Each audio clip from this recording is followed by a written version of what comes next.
Alright guys, so we're going to talk about setting the orifice valve today on the sprayer, or commonly known as the 26 gallon a minute valve. We can go into display and tell it which way the valve is set, but we physically have to get out of the sprayer and go rotate the valve. The easiest way to get to it, I believe, is here underneath the tank. We'll just click where our pump symbol is. Then here you see we have it in low flow. So there's two different flow options here. We have our standard flow and low flow.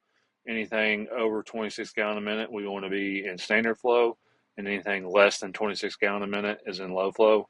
To calculate gallons per minute, there is a mathematical equation out there, but with newer software, we can go down here and click on recommendations. And a lot of times we'll close this orifice valve when we're doing lower application rates, like 10 gallon an acre or less most of the time. But here, if you just want to be sure, we'll do working speed, let's say 10 mile an hour, and we're doing 10 gallon an acre. So here it's telling us we need to be in low flow and we need to manually close the orifice valve on the other side of the machine. So we'll exit out, we'll make sure we're in low flow, we'll hit OK, and we'll get out of the machine and shut the orifice valve.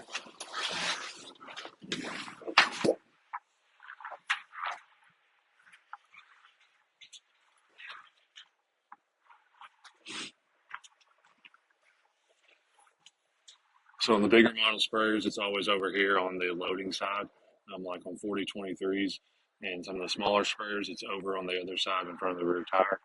But here you'll actually see underneath the orifice valve, they have which way it needs to be as far as your gallons per minute. A common mistake made with these is that they're just left cracked open like this. It's either one way or the other, fully open or fully closed. So if we need to be in low flow, what we'll do is we'll shut this orifice valve and we'll be in the less than 26 gallons per minute range.